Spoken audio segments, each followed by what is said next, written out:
Herkese selam dostlar. Bugün sizlerle birlikte şelale vlog çekeceğiz. Gelin başlayalım. Öncelikle size böyle gösterdim şelalenin.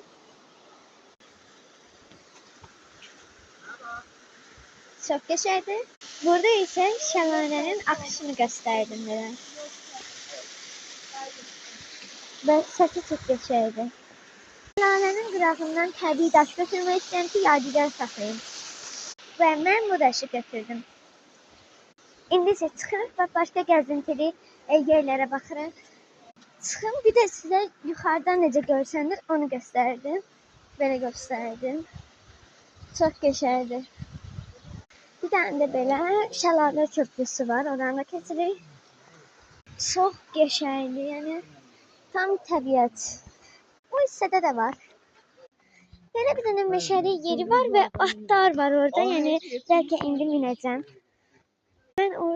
Burada qara və qəhvəyi var. Hətta beyaz at belə var. Yəni mən ona çaşadan minim. Belə göstərdim. Çox qəşəngdir. Beyaz at. Yadıma beyaz atlı prens düşdü.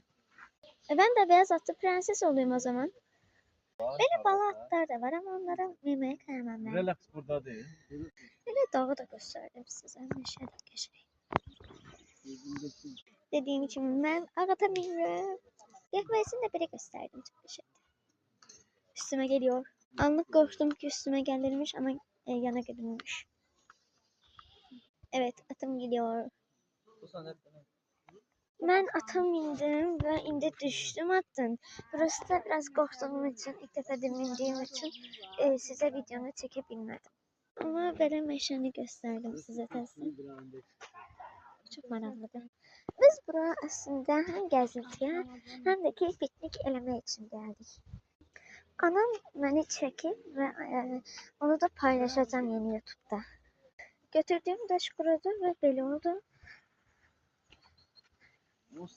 Bir de böyle daha da yüksekten gösterdim size. Bu arada sesi çok bir şeydi. Meşe. Çok bir şeydi. Bu arada neresi size garibe yok ama bana garibe gelebilir. Bir de buna bakın. Görün ne kadar güzel.